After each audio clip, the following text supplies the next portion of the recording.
Professor Alexandre, boa noite, tudo bom? Léo, boa Boa noite. noite, boa noite. Obrigado aí pelo acolhimento. Eu já liguei a gravação aqui porque eu estou com um problema de energia elétrica, tá dando pico. Então Certo. já está gravando, tá bom? Tá bom. Estou aguardando o pessoal chegar Eu aqui só, ainda. eu só gostaria de deixar lavrado, uma vez que já está gravando, porque toda aquela parte elogiosa do Leonardo, a minha pessoa, se perdeu, né? Isso é Mas volta aí, lamentável. Léo. Isso é lamentável. Então nós vamos solicitar o Leonardo Não é Leônidas de brincadeira. Brito. É É brincadeira. necessário. Ainda mais o professor com o nome de Alexandre, Alexandre o Grande, Tá vendo? Da Macedônia, né? da Macedônia.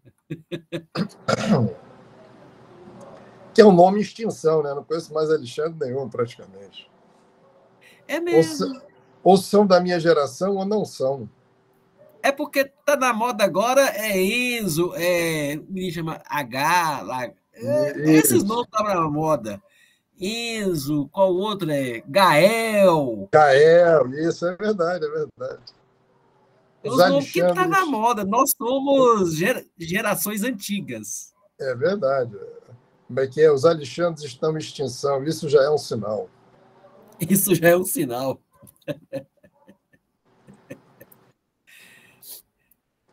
Podemos começar então, pessoal?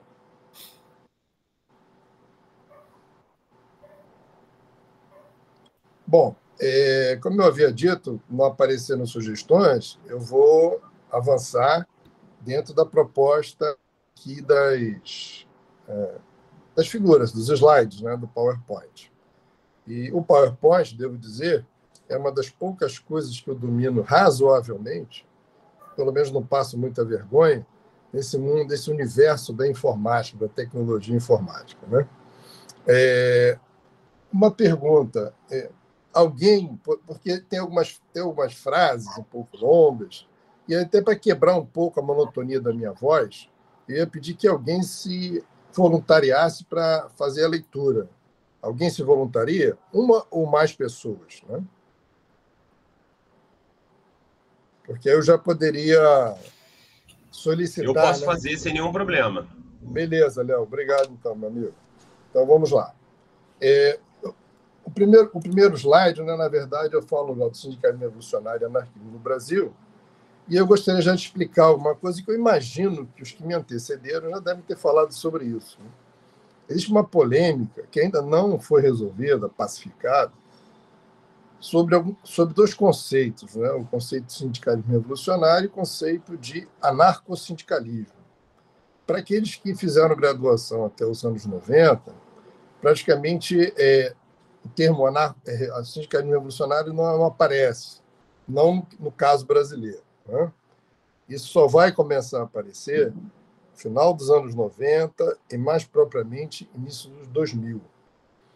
E é um debate que não vou me deter muito nele, mas vale a pena a gente recuperar nas suas linhas mais gerais. O termo anarcossindicalismo ele só começa de fato a aparecer na imprensa brasileira, na imprensa operária, especificamente revolucionária, adotada, portanto, pelos anarquistas, começa a aparecer a partir de 1932, 1933. Antes disso, você não tem em nenhum jornal esse termo anarcossindicalismo. Isso tem dois motivos. E tem a ver com a questão da educação também, que eu falo já já. E vou tentar fazer o mais possível links com a questão educacional, porque, de certa forma, é um guarda-chuva geral ao qual nós estamos submetidos, ainda que falando de outras coisas. Bom, o sindicalismo revolucionário ele tem esse nome desde o final do século XIX.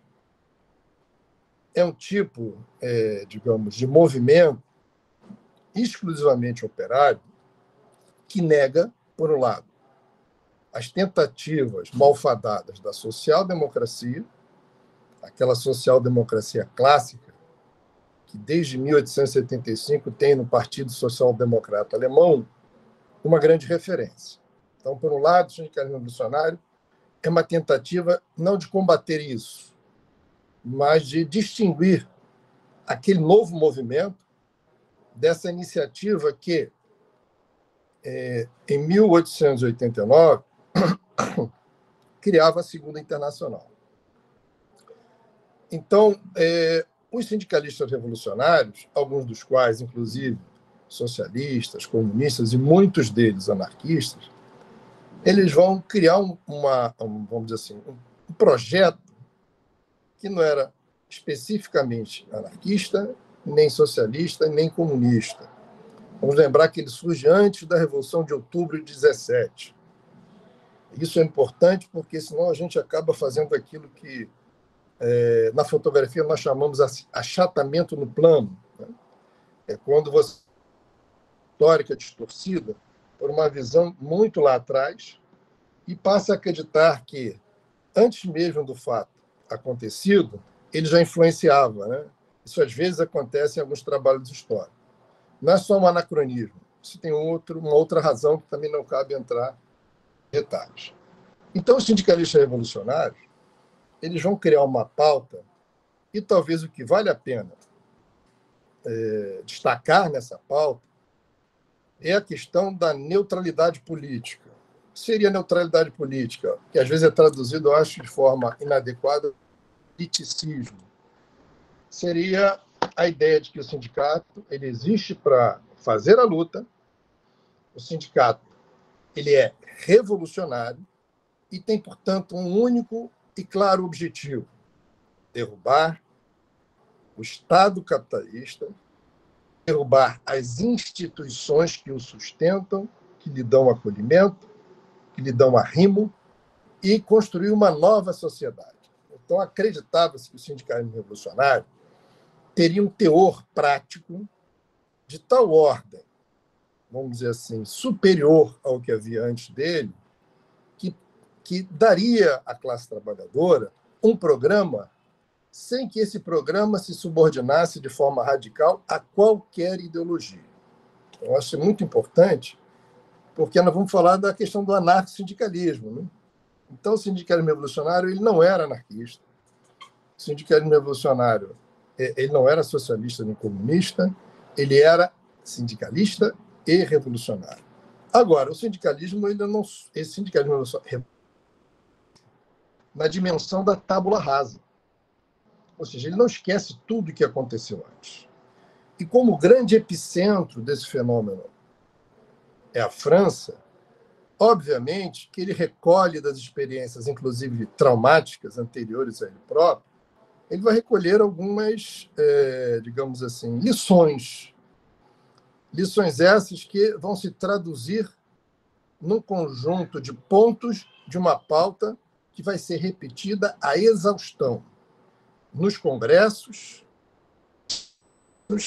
e também em momentos de confronto, momentos de greve geral. Certo? Então, esses momentos de greve geral, eles são considerados fundamentais, porque será nesses momentos, que o sindicalismo revolucionário tentará, de diversas formas, claro, além da paralisação em si, levar a efeito tudo aquilo que ele postula. Porque ele tem, como eu disse, um viés eminentemente prático. Ele não é como as ideologias, que são muito mais retórica, na grande medida, na grande parte, melhor, das vezes, do que propriamente práticas. Então, ele vai o tempo inteiro realizar coisas. E é nessa realização das coisas é que a novidade, segundo eles, sindicalistas revolucionários, vai se dar. Há uma esperança muito forte no sindicalismo revolucionário de que a greve geral ela conseguirá fazer com que a classe trabalhadora radicalize o seu próprio movimento e, através da greve geral,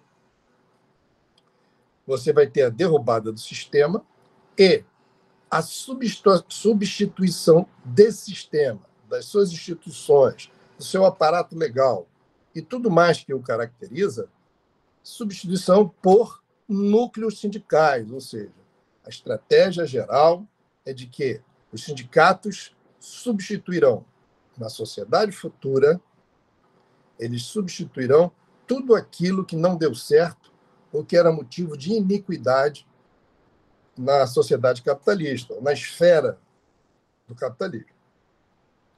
Então, em 1906, tem um grande congresso de Amiens, onde esses elementos vão ser melhor definidos. Em 1906, o anarquismo é bastante forte na França, e no Brasil, nós vamos ter, inclusive antes do Congresso de Amiens, nós vamos ter o nosso primeiro Congresso Operário, né? Então, é um momento de grande entusiasmo. Acredita-se, e os anarquistas não são estranhos a isso, acredita-se que esse movimento ele colocará em marcha um tipo de movimento que será inexorável, que não terá como a burguesia resistir a ele. E que, objetivamente, cabe à classe trabalhadora tomar nas suas mãos o seu próprio destino, seguindo, obviamente, todos aqueles pontos que nós vamos listar aqui, tá? Logo daqui a um pouquinho, numa das nossos slides. Tá? Bom, nesse momento, vai surgir dentro do anarquismo uma perspectiva segundo a qual o anarquismo ele tinha que abandonar o que ele foi em grande medida nos últimos 20 anos do século. Tinha que abandonar a sua dimensão de semiclandestino. Ele tinha que abandonar a legenda que foi construída em torno dele, com algum exagero, né, dos atentados chamados terroristas pelo Estado, chamada propaganda pelo fato. Essa fase precisava ser superada para que, então, viesse um novo tempo para o anarquismo, que seria o tempo exatamente do anarquismo de massas, onde os anarquistas, então, se acompliciariam finalmente com as massas, abandonando as velhas táticas do atentado, que, em grande medida, como eu havia dito, eram levados a efeito por grupos minúsculos, grupos, às vezes, com a composição de não mais de 2 ou 3 pessoas. Isso era muito, muito comum. Alguns, inclusive, com a existência de apenas um. Existiam grupos onde o grupo do Ravachol, que era ele sozinho. Ravachol foi um chamado bandido trágico, né, um dos muitos, que produzia, vamos dizer, atentados espetaculares, de expropriação, de colocação de bombas, etc, etc. Bom, então a ideia é que isso precisava ser superado, que o sindicalismo revolucionário daria ao anarquismo essa dimensão de uma, vamos dizer assim, de uma substância mais densa socialmente, que nós chamamos de fenômeno de massas, né? Aí você pode botar o segundo slide, Léo, por favor. Posso sim, claro, peraí.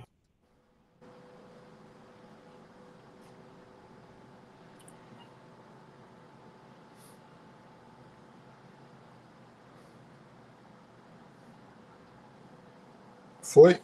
Para mim ainda não foi. Então,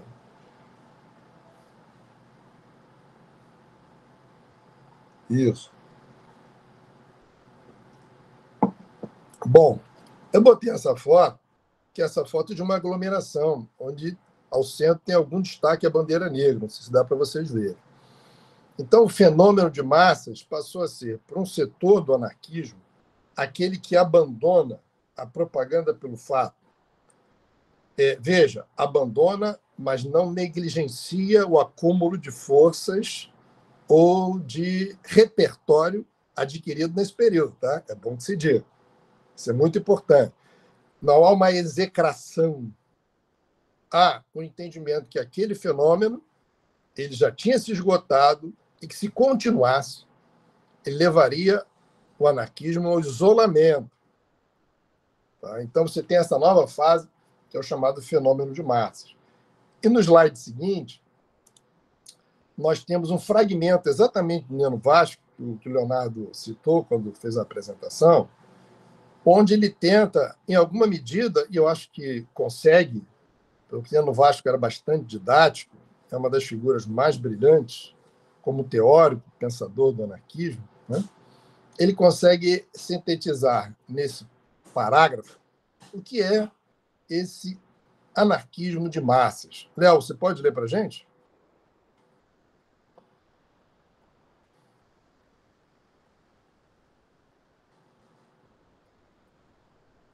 Isso.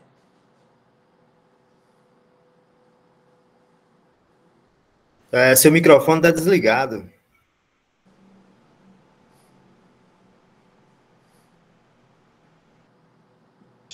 Agora vocês me ouvem? Sim.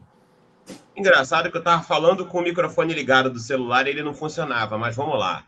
Vamos Para lá. alcançar seu fim, devem os revolucionários favorecer não só os métodos de ação e ação direta e as formas de organização, federalismo, autonomia, que suscitam e exigem as energias e iniciativas do maior número e que dão aplicação e livre acesso a todas as boas vontades, mas também as reformas ou melhoramentos que sejam uma vantagem verdadeira para o proletariado, ou que, pelo menos, não contrariem e retardem o fim essencial. E devem, afincadamente, combater o interesse do operariado por todas aquelas reformas que, embora conquistadas pela ação direta, tendam a confundir as classes ou a opor entre si as diversas categorias do Deu uma proletariado. congelada. Oi, agora? Deu uma congelada para mim, não sei se para os outros. Não, para mim eu tô aqui.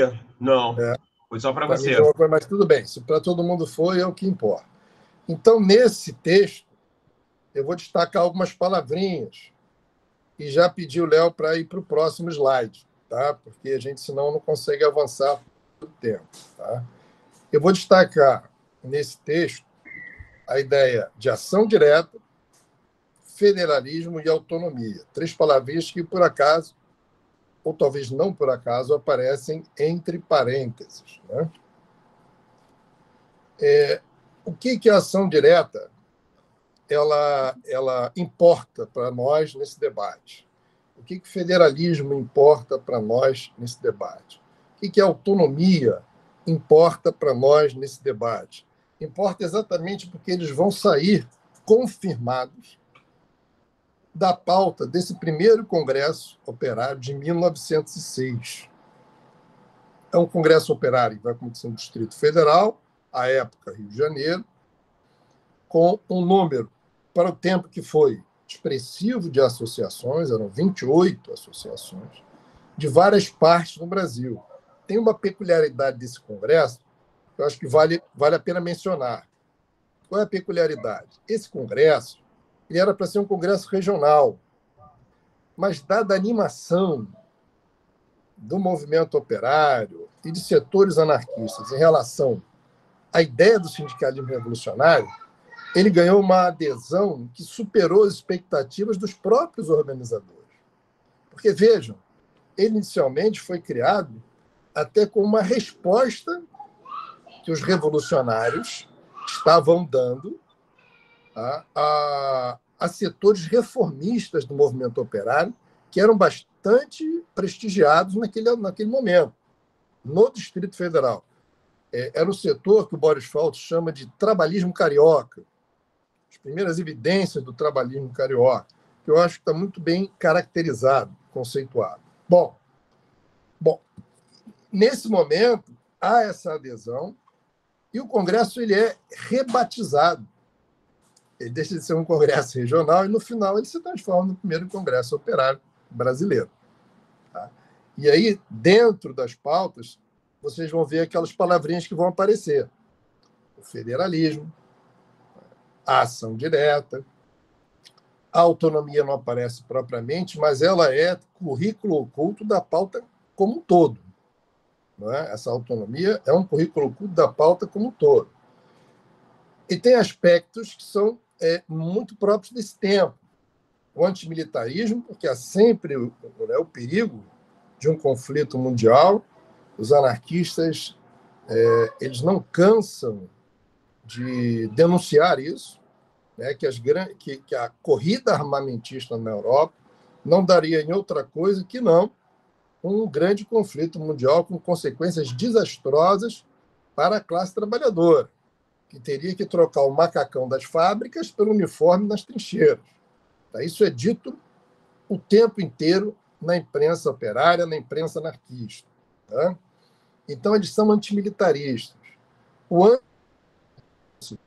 A ideia de que o projeto social da classe trabalhadora não se circunscreve aos países onde ela se encontra. Ela tem que pensar para além dessas fronteiras. E, mais que tudo, pensar em acabar com essas fronteiras. Então, isso já está aprovado nesse primeiro Congresso Operário, com outros 2 pontos que eu vou sublinhar, que eu chamo de permanências residuais daquela fase anterior do anarquismo, da propaganda pelo fato. Quais seriam essas permanências residuais aí da fase anterior? 2 temas aqui no finalzinho desse slide: o boicote e a sabotagem. Ou seja, o boicote e a sabotagem vão assumir, dentro do sindicalismo revolucionário, um papel que lembra muito o que o anarquismo tinha feito nos 20 ou 30 anos antes, 20 anos antes da criação do próprio movimento chamado sindicalista revolucionário. Então, pode-se dizer que essa sabotagem e esse boicote estão muito presentes desde as greves dos anos 30 do século XIX, na Europa, na França, no geral. E, se quisermos recuar ainda mais, é uma homenagem também aos quebradores de máquinas. Né? Vamos lembrar isso. É uma homenagem também a eles, porque isso nunca deixou de acontecer. Isso é muito importante.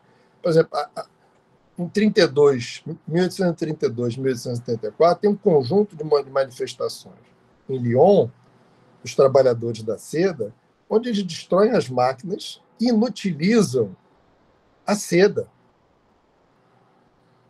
Essa é a sabotagem. Então, isso vem associado à bandeira negra.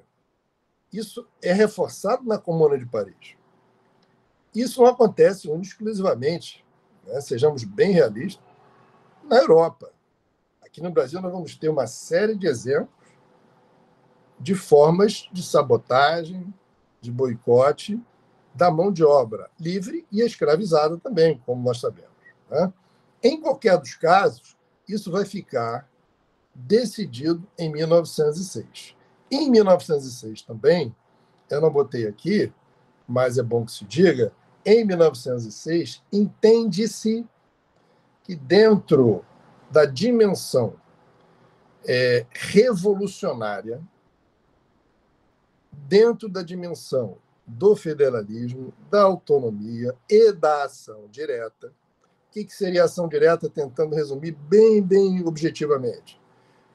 Não aceitar nenhuma mediação entre a classe trabalhadora e aquilo que ela quer. Essa é a ação direta. E a ação direta pode ser mais ou menos violenta, mais ou menos impositiva.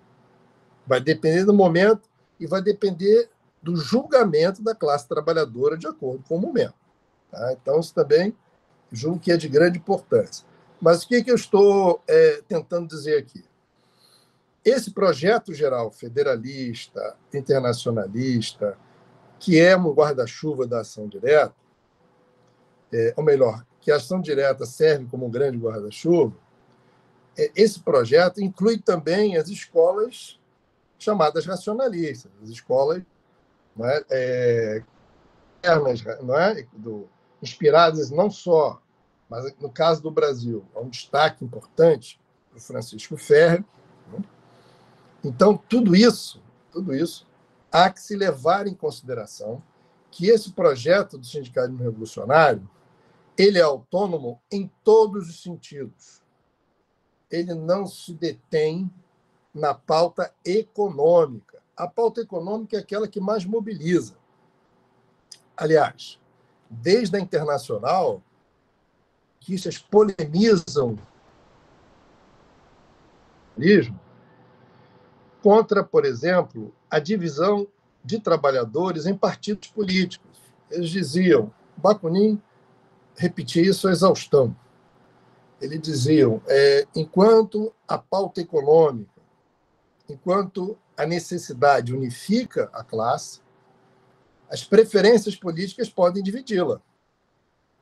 Então, essa questão era muito trabalhada já na Associação Internacional dos Trabalhadores.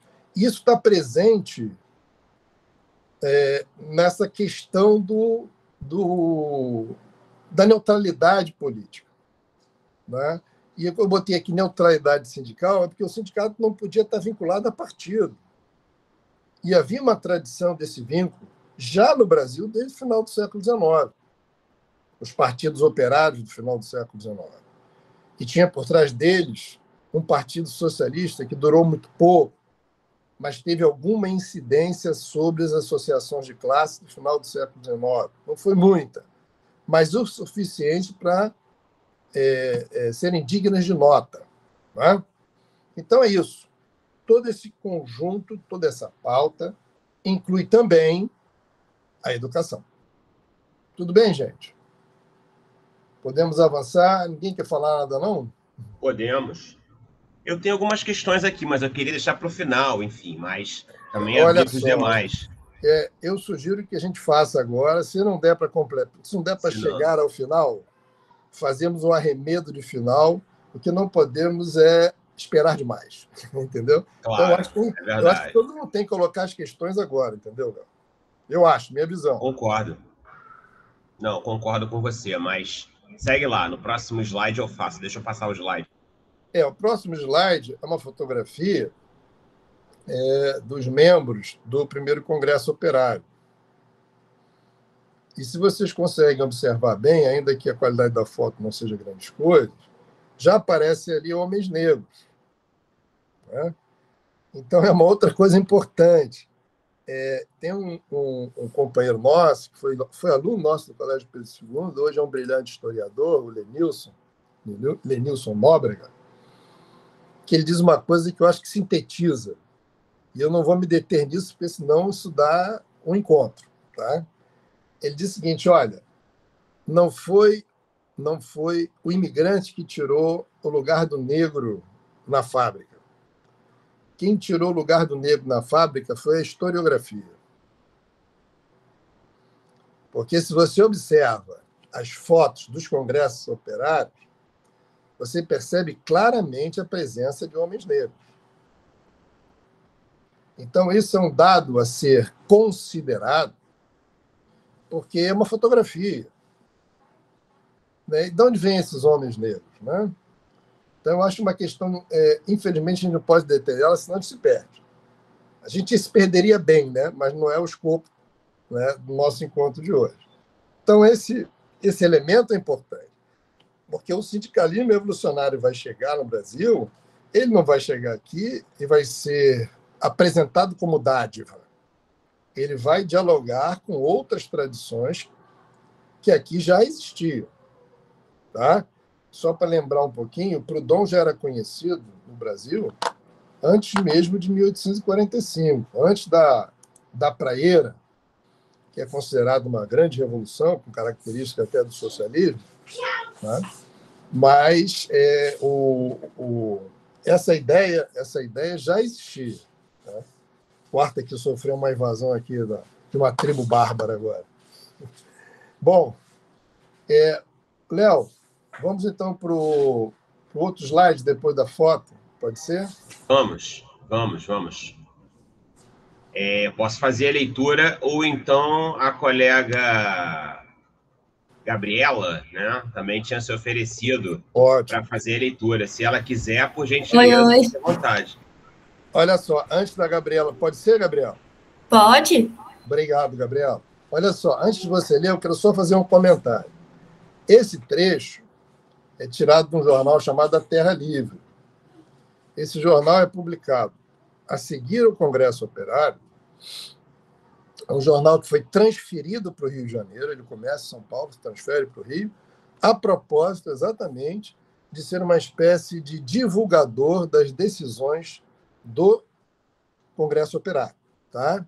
Então, tem um trecho aqui que eu acho que nos ajuda muito a entender esse sindicalismo revolucionário, como ele se apresenta para os próprios anarquistas. Vamos lá, Gabriel. Pode fazer a leitura para a gente, por favor? Posso. Boa noite, gente. Boa noite. O Congresso não foi. Pode começar? Pode sim. Pode. O Congresso não foi, de certo, uma vitória do anarquismo. Não o devia ser. A Internacional, desfeita por causa das lutas de partido no seu seio, deve ser memorável lição para todos.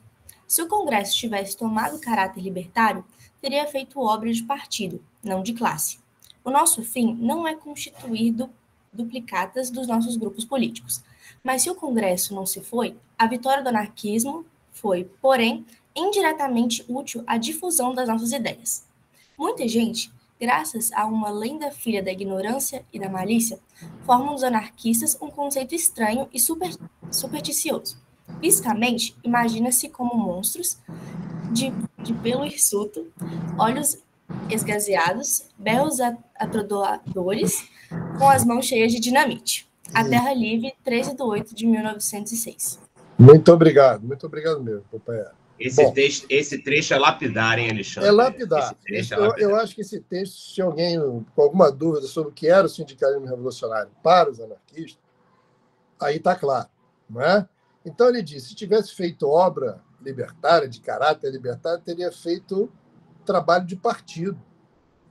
O objetivo dos trabalhadores não era constituir um partido operário, ainda que isso houvesse no Brasil.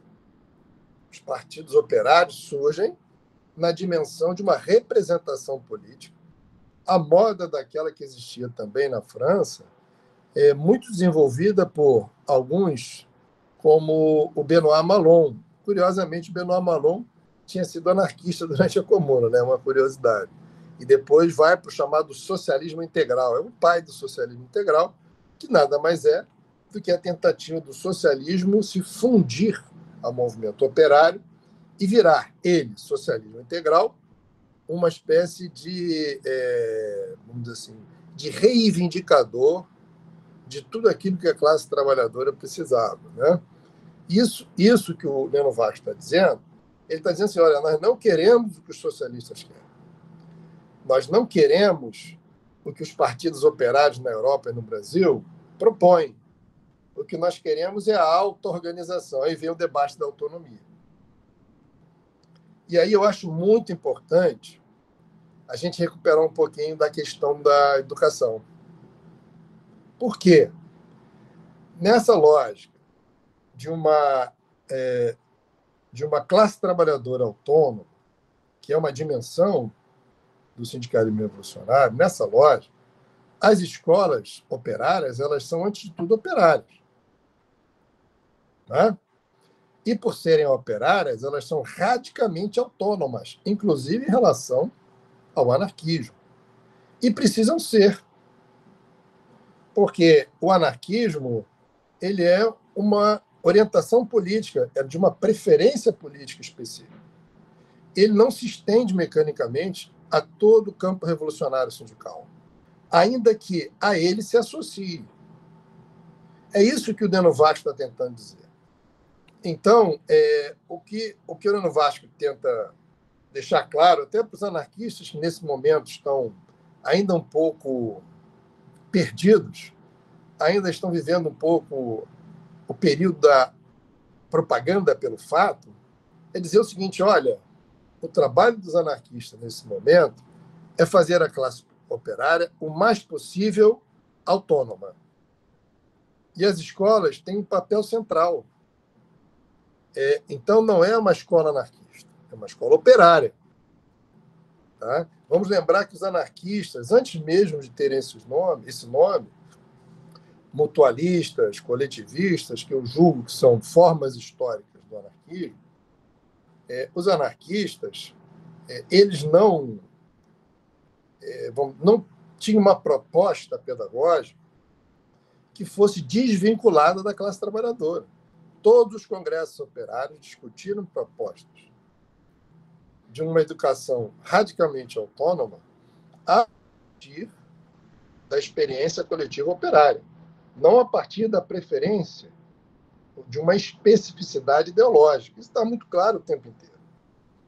É por isso que eles resistiam a 3 modelos de educação do século XIX. Quais eram os 3 modelos? Era a escola militar, então lá.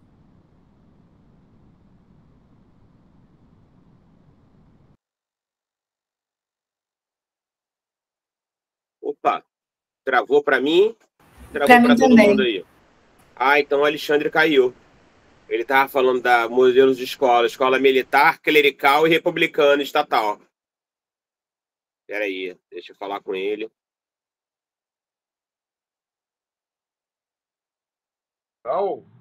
Quanto era anti-jacobino, porque ele entendia que o jacobinismo era a herança mais claramente bonapartista que sobrevivia no chamado movimento revolucionário francês. Tá? Então, por exemplo, eu vi umas mãozinhas levantando. Pessoal, são perguntas? Isso. Vamos lá. Não, perguntas também. Alexandre, tá me ouvindo? Você deu uma travadinha quando você falava dos 3 modelos de escola e os 3 modelos de escola que os anarquistas combatiam, né? Eu sei, logicamente, mas acho que é importante você repetir, porque travou. E aí, depois que você fizer essa explanação, a Rainara tinha levantado a mão, né, Rainara? É isso? Aí eu peço que você me avise, Léo, quando destravou, para eu não ficar repetindo, tá bom? Exatamente quando você falou dos 3 modelos, e aí quando você começou a falar, destravou quando você falava dos jacobinos. Né? Tá. Técnica do Napoleão, nacional e a escola militar, né? Perfeito. Isso todo mundo escutou, né? Isso sim. Aí eu disse, o Proudhon, como, para mim, um dos maiores intérpretes do mutualismo, que, repito, para mim é uma das formas históricas assumidas pelo anarquismo, antes mesmo do anarquismo ter esse nome, não é? Ter esse nome no sentido de ficar conhecido como anarquismo, né?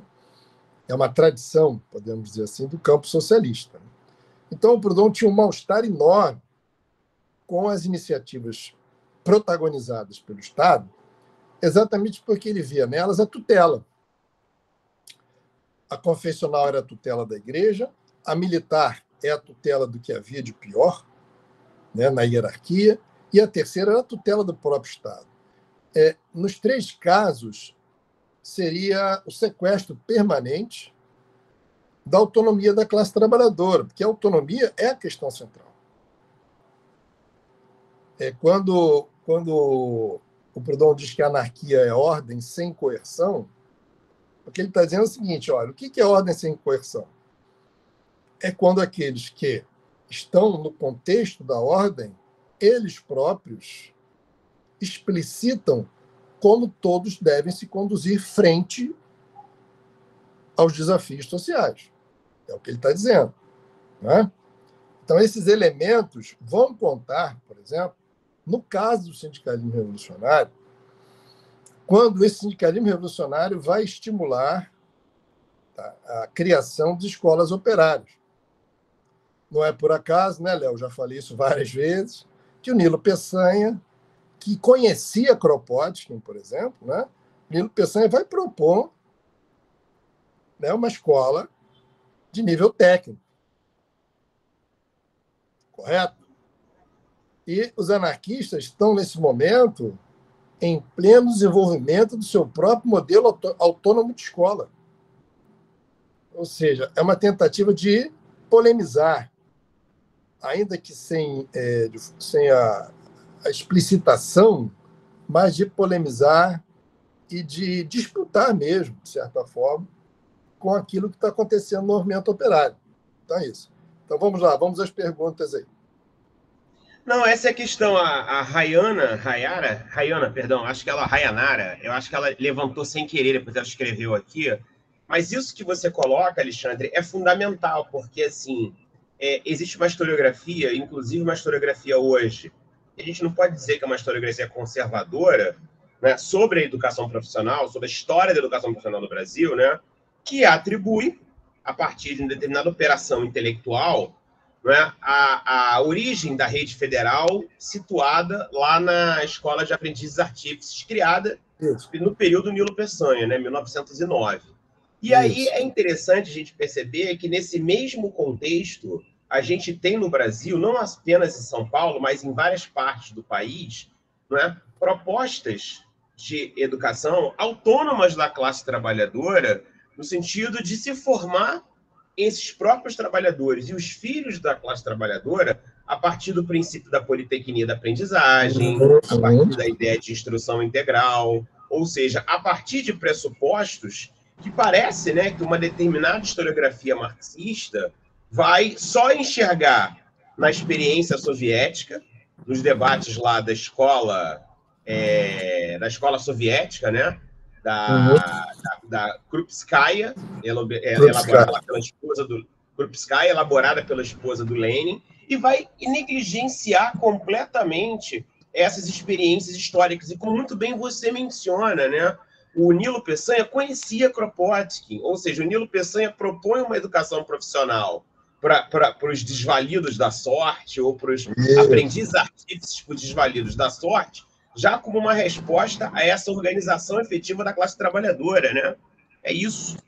O colega que escreveu aí no chat pode abrir o microfone, sim. Eu acho importante. O colega está escrito como contatos mais fluxo. Eu não sei qual é o nome do colega. Se quiser falar, se quiser abrir o microfone. Oi, boa noite. Desculpa. Eu não sei se entendi.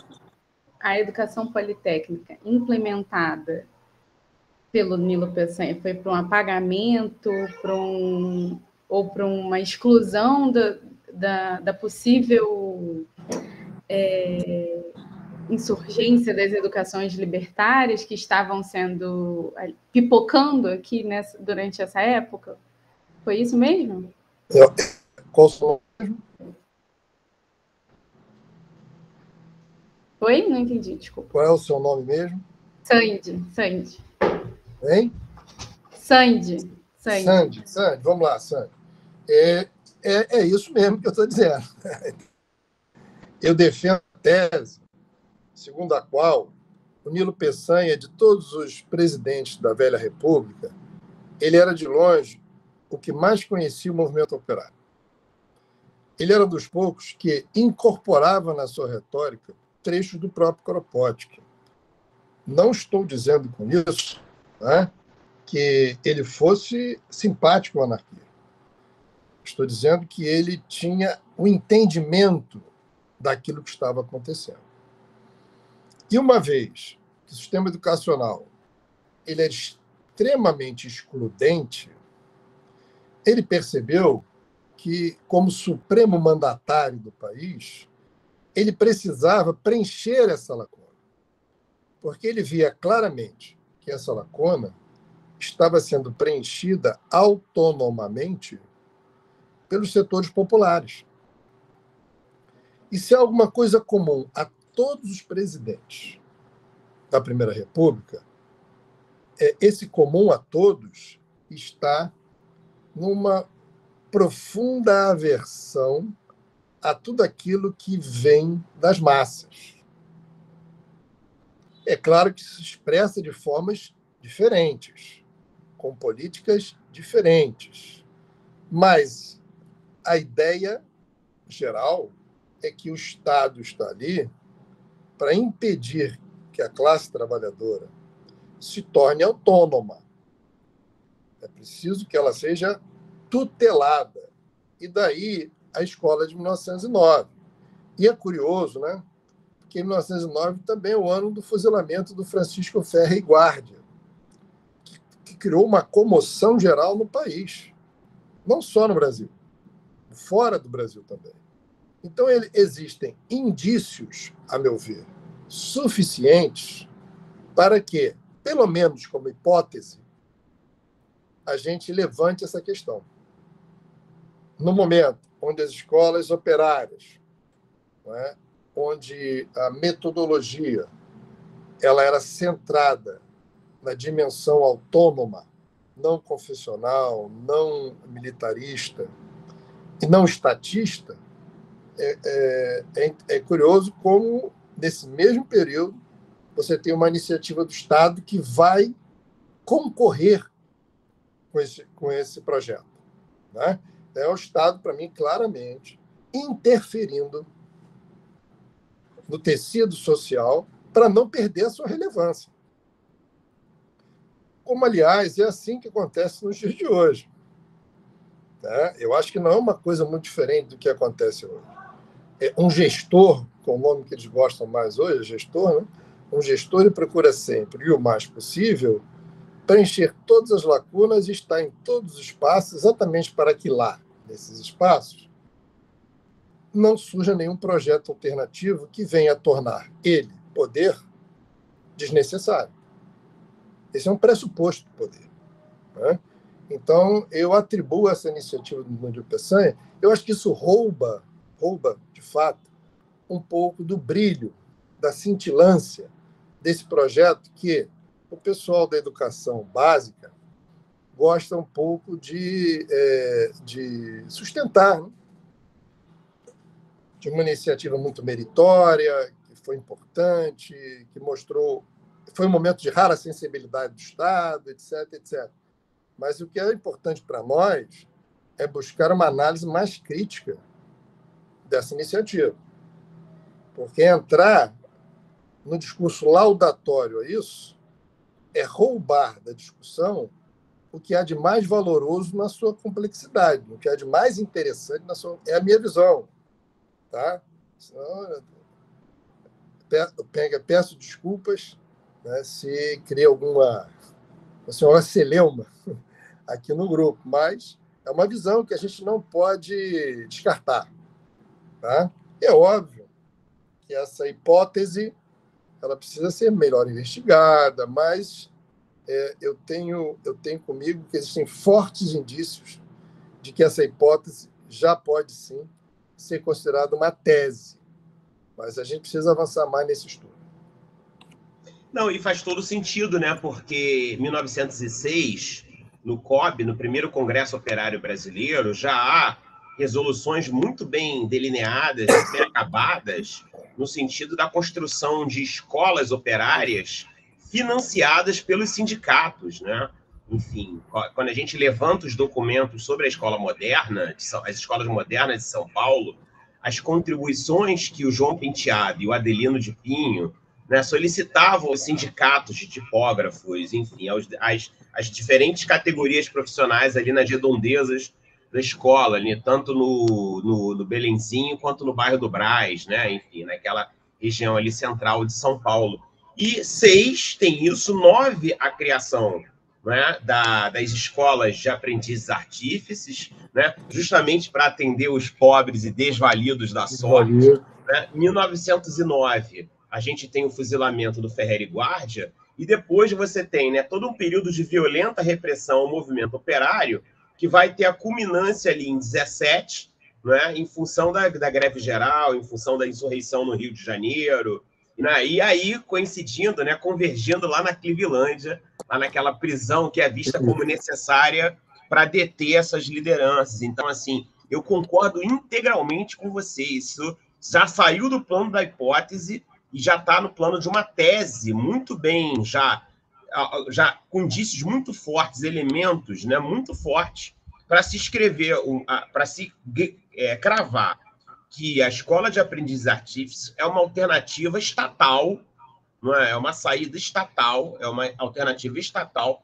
a essa iniciativa que estava sendo forjada pelos trabalhadores, não é? Em especial pelos anarquistas, no movimento operário no Brasil a partir de 1906. Isso aí eu concordo integralmente com você. A Sandy levantou novamente. Não, é só para contribuir, porque eu sou da área de pedagogia, né? Na verdade, eu ainda estou me formando.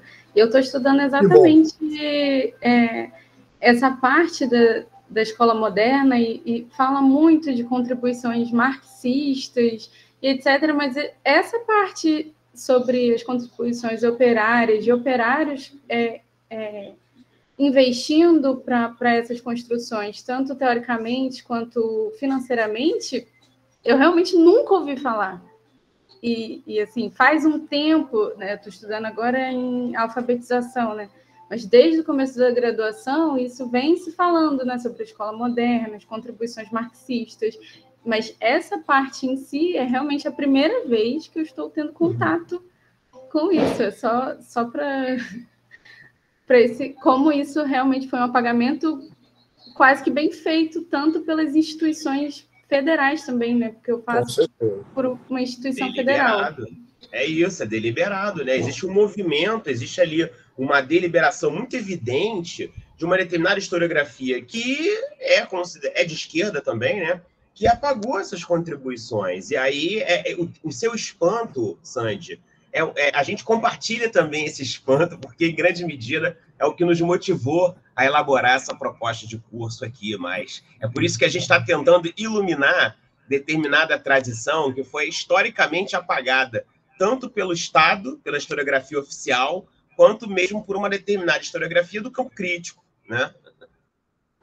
E, Sandy, uma outra coisa que eu acho que esse seu espanto, e aí eu agradeço penhoradamente você ter tido a coragem, né, de explicitá-lo aqui para nós, eu acho uma questão fundamental. Como a gente hoje confunde projeto autônomo para a classe trabalhadora com projeto estatal, entendeu? Parece que os projetos estatais eles são a única via através da qual os trabalhadores poderão ter condições de superar esse estado de coisas dentro do qual eles estão mergulhados, né? E não é. Nós estamos falando de um tempo onde a questão estatal era profundamente hostil à classe trabalhadora.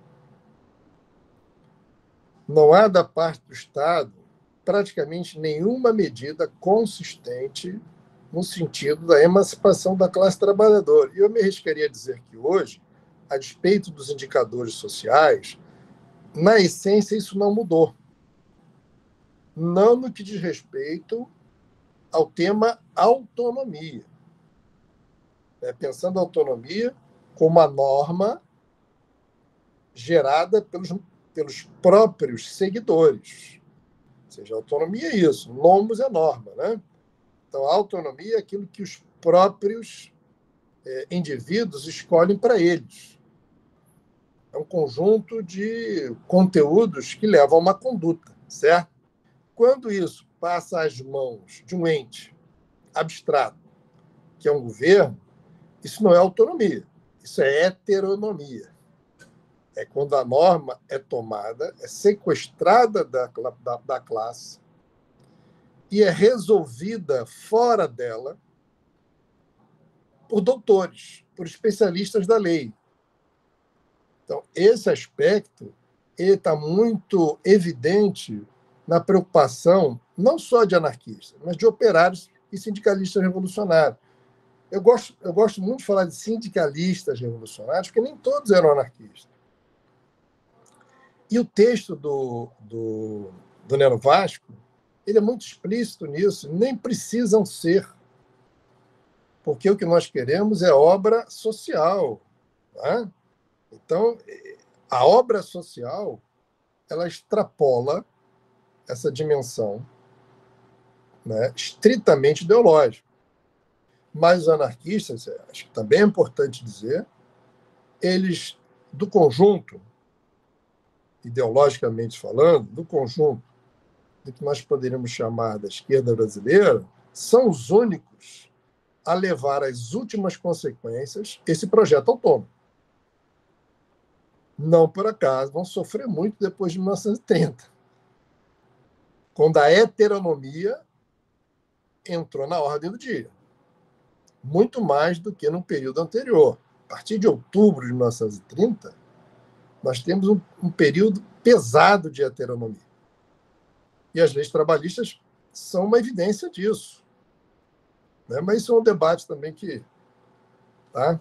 Mas eu acho que o nosso papel aqui é um pouco fazer a leitura do que aconteceu nesse período a partir da dimensão autônoma da classe trabalhadora.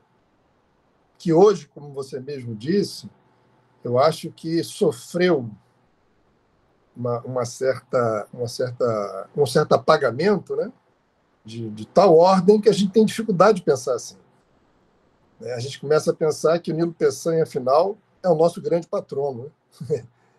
É uma distorção, no meu entendimento, e certamente no entendimento desses homens e mulheres que compuseram esse movimento chamado sindicalista revolucionário. Quase como se ele fosse um visionário, né? É isso. Lembra aquela célebre frase do Lima Barreto lá no Policarpo Quaresma: Quaresma, és um visionário. É visionário. E era mesmo, né? Toda a ingenuidade dele era um visionário. É isso. Vamos avançando? Alguém mais, gente? Vamos. Pode avançar.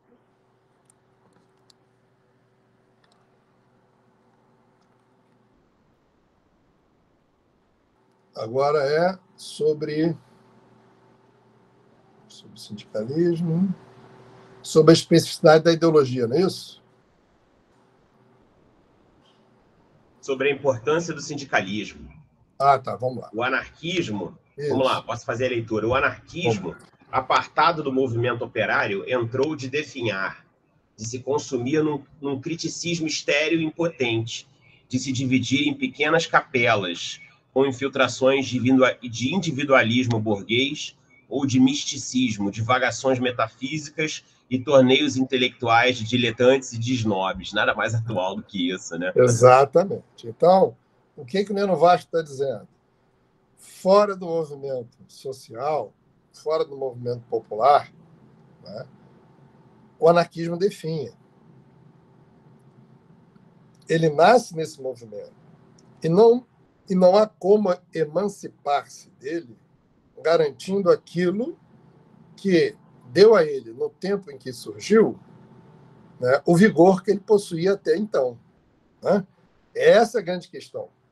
E esse elemento está, nesse momento, sendo colocado pelo Neno Vasco, e esse livro ele vai terminar de escrever muito perto da morte dele, na verdade sai em capítulos, depois esses capítulos são reunidos em livro, né? Em 1921, 22. Então, o Neno Vasco está muito preocupado com uma tendência, à época, de transformar o pensamento anarquista em algo exótico, né, para os salões de tertúlia, para ser debatido sem nenhum tipo de compromisso de transformação social. É o que ele vai dizer. Vira, vamos dizer assim, artigo de diletantes e de snobs. Né? Então, ou seja, isso não é o anarquismo. Então, é o que ele está falando. Tá? Eu estou dizendo isso por quê? Porque esse projeto de escola operária, esse projeto que é múltiplo, né? A gente falou aqui de escola racionalista, né? Escola moderna, ou seja, até os nomes são diferentes, embora digam sempre sobre o mesmo movimento. O movimento é idêntico, mas ele tem nuances, ele tem características que são importantes também. Mas todos eles pressupõem a ampliação da autonomia da classe trabalhadora. E o projeto educacional, ele não é subproduto da luta de classe. Eu acho que isso é importante. Tá? O processo educacional é a luta de classe. Assim como o grupo de teatro é a luta de classe. Assim como os grupos de estudos, né, esses grupos também representam parte da luta de classe. Eles não servem a um outro propósito desvinculado da questão classista. É isso que o Neno Vasco vai repetir a exaustão. né? E é curioso que o Neno Vasco vai fazer isso, vai ser muito atacado por alguns setores, principalmente individualistas. Agora, é bom que se diga que os individualistas, nem todos estavam, vamos dizer assim, fora do movimento popular, movimento social. Existiam individualistas dentro do movimento social e pensando os projetos educacionais. Eles eram individualistas porque a dimensão organizativa deles, tá? Eles não se juntavam em grandes grupos, dificilmente seguiam uma doutrina sindical, mas enxergavam nelas, nas doutrinas sindicais, tá? Enxergavam pertinência. E essa pertinência fazia com que eles colaborassem. Tá? Então, é um engano também achar que todos os individualistas eram contra a inserção na sociedade. Certo? Vamos para o próximo slide? Vamos lá. Esse próximo fala sobre a especificidade da ideologia. Um pouco aquilo que eu vinha falando. Né? Eu posso fazer a leitura ou a Gabriela pode fazer a leitura também? Pode, Gabriela? Posso fazer sim.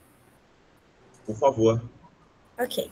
Os anarquistas, fiéis às ideias da Internacional Bakuninista, sempre trabalharam, não só na criação de uma vontade revolucionária, de um desejo ativo de mudança e na formação da consciência dos males a destruir e do fim a atingir, mas ainda na reunião de elementos orgânicos e de materiais de reconstrução, que não poderiam limitar-se às forças da minoria revolucionária de iniciativa e combate.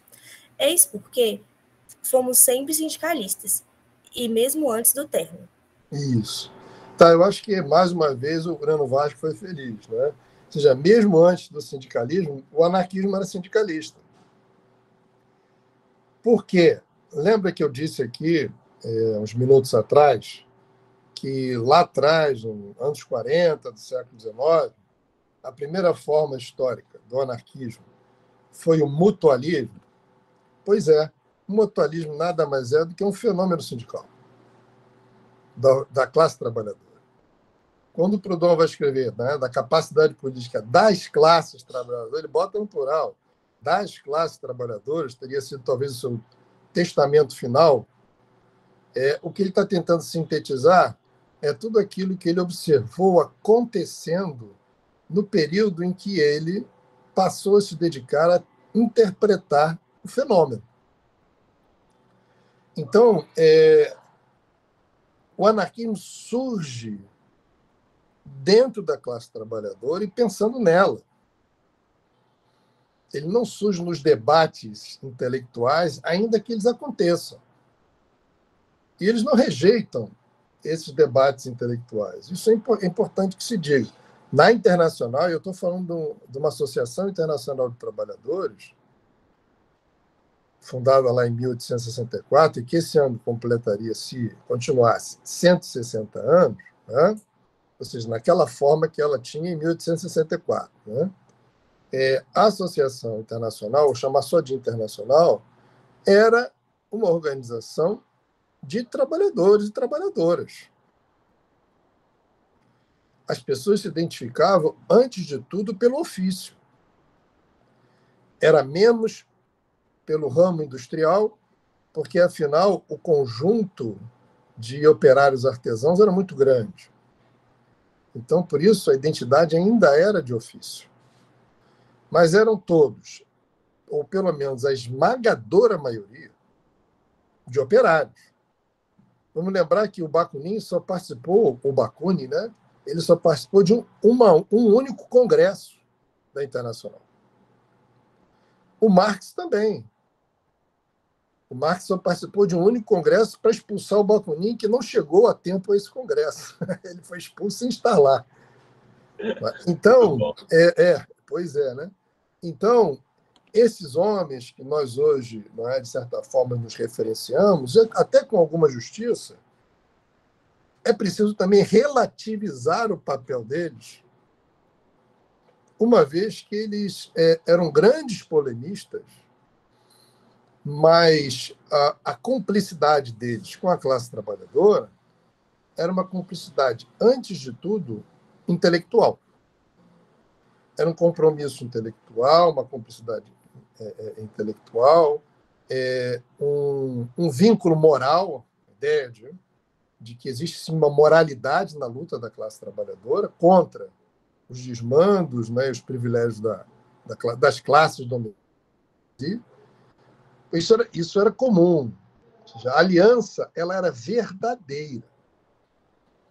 Mas as pessoas que pensaram esse projeto, nós estamos conversando, que influenciaram Paul Robin, que influenciaram o Francisco Ferri Guarda, o Sebastian Faure, as pessoas que geraram essa massa crítica e legaram a massa crítica.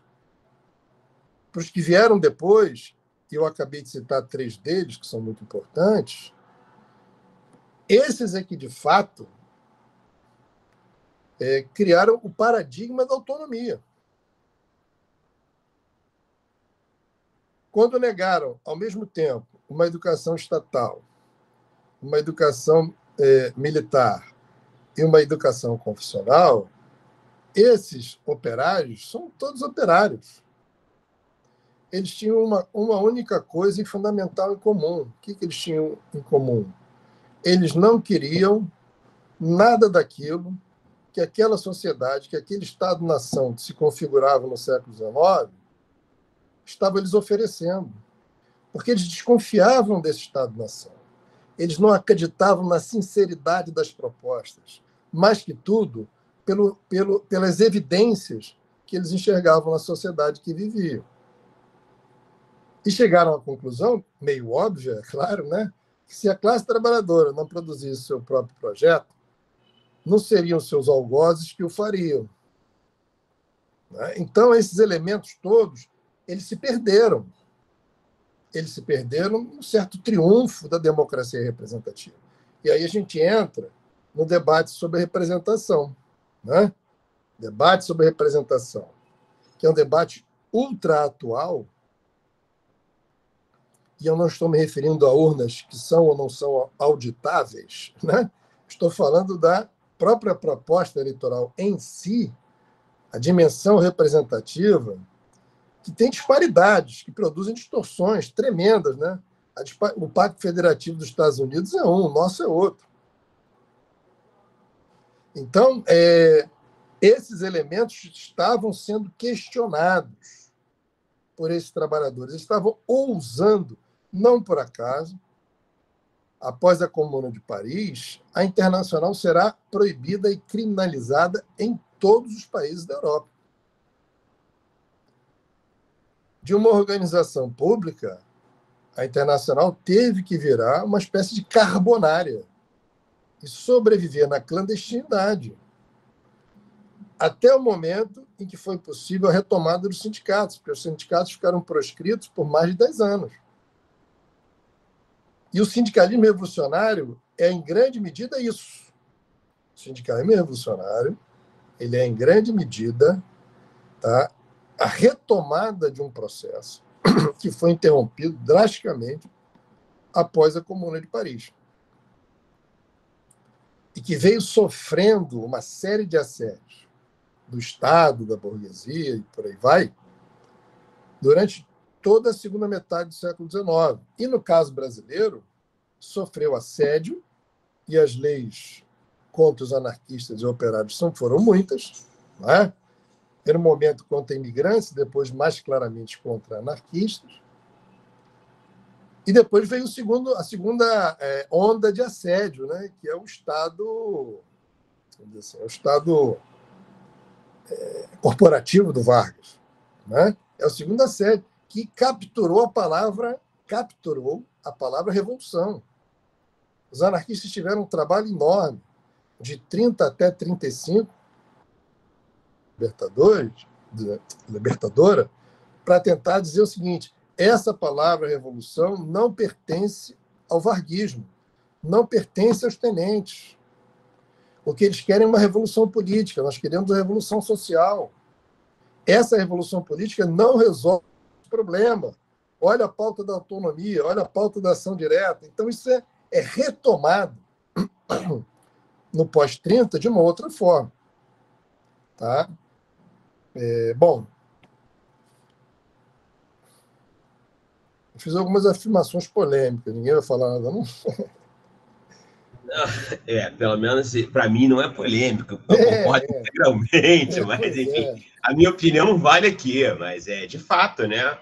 Em grande medida, e aí falando, dialogando com você, meu querido, a forma como... E aí esse é um tema que para mim é permanente, é intrigante, né? O apagamento de todo esse legado anarquista, né, no movimento operário no Brasil da década de 10, né, até o início dos anos 20, né, e a forma como esse legado foi ali absolutamente obliterado, né, esquecido, apagado, né, por uma memória que sempre faz referência ao surgimento do Partido Comunista do Brasil, né? Enfim, como se o ápice da modernidade das esquerdas brasileiras tivesse ali no advento do PCB em 1922. Né? Enfim, essa é a expressão, a forma como muitas vezes, né, o apagamento a essa... Nós já conversamos muito sobre isso, o apagamento dessas experiências anarquistas é um apagamento que se dá pela repressão, mas não única e somente, né? Mas simplesmente por um esforço dentro da história do movimento operário para se apagar, né, uma parte desse movimento, apagar esse legado libertário, esse legado anarquista, né, tão necessário, tão proeminente, tão importante, tão consolidado. Essa é a questão chave que você aponta, né? É o anarquismo como movimento de massa. Não é o anarquismo como um conjunto de pessoas, de setores diletantes, de indivíduos diletantes ou de intelectuais que estão ali, que entraram, que se inseriram em determinados grupos ou movimentos, né, e fazem o que muitos elementos de esquerda fazem hoje no movimento social, que é o entrismo do movimento social, né? Mas é o anarquismo como um movimento de massa. E é isso que provoca a genuína surpresa. Não é? A gente falar, por exemplo, de experiências como essa que você menciona, do Sebastião Forré, que foi, né, traduzida para o português pelo Antônio Bernardo, né, Canella. Canella. Não foi isso? Foi. Que em Niterói, né, ele que foi um entusiasta dessa experiência francesa de educação, lá do Sebastião Forré, que é a Colmeia, não é? E aí vai publicar isso em 1918, 19, e só 100 anos depois, quase 100 anos depois, é que a Terra Livre vai republicar o texto em língua portuguesa, né? Isso é que é mais impressionante. E era um operário. Era um operário também, né? E foi a primeira defecção do Partido Comunista, né? Foi o primeiro a ser expulso. Né? E foi expulso e não só, teve a sua reputação, né, arruinada, porque o partido fazia isso. Aqueles que abandonavam o partido, eles tinham a sua reputação arruinada. Era um procedimento padrão. Né? E lamentável, mas isso aconteceu. Mas vamos lá, eu vou pular um pouco o Del, vai para a Confederação Operária, que acho que vem esse próximo de classe, o próximo é o 10. A Confederação Operária, para dar uma ideia de evolução do quadro. Bom, aí eu não preciso ler, não, eu só vou destacar alguns pontos. Então, você tem, por exemplo, depois de 1906, tem o crescimento, você vai ter um jornal importante, que é a Voz do Trabalhador, que passou a ser a voz oficial da Confederação Operária Brasileira, que foi autorizada no Congresso de 1906. Né? É curioso, em 1906 você tem o Congresso, em 1907 tem a lei do Fugolo de deportação de imigrantes, porque queria se fazer crer que o anarquismo era uma coisa de imigrantes. Aquela história de que a classe trabalhadora brasileira era pacífica, a índole dela não era compatível com as chamadas teorias revolucionárias. Não é? Os anarquistas começam também a luta contra o sorteio militar, que é o primeiro debate sobre, né, a questão do alistamento obrigatório, compulsório. Né? A organização das greves ela melhora muito depois do Congresso, com a Confederação Operária. O combate ao reformismo, principalmente aquele chamado trabalhismo carioca, ao qual eu venho me referido, citado pelo Boris Fausto, né? E o Congresso Pelego. Vejam, você tem o Nilo Peçanha com a escola, e você tem o Mário Hermes da Fonseca, né, o filho do presidente, fazendo um congresso paralelo, em 1912, para exatamente tentar mostrar, olha, o operário que a gente quer está nesse congresso. Aquele congresso de 1906, ele não está autorizado, não foi autorizado por ninguém. O Congresso Oficial da Classe Trabalhadora foi organizado pelo deputado Mário da Fonseca, né? Então, esse é mais um elemento a ser considerado nas muitas tentativas de tirar a autonomia da classe trabalhadora, né? E aí você vem da fundação nesse congresso, né, o chamado Congresso Pelego, tá? Ele não tem esse nome, é assim que os sindicalistas revolucionários se referem a ele, obviamente, né?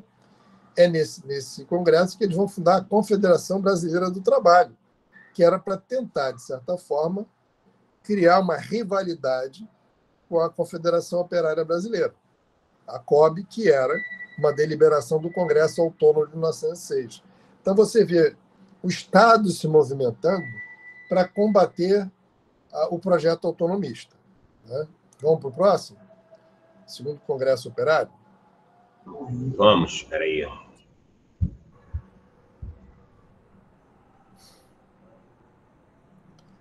Eu vou dar uma acelerada só para a gente chegar aqui num ponto, e aí depois eu faço um fechamento, senão a gente não vai conseguir fazer o fechamento, né?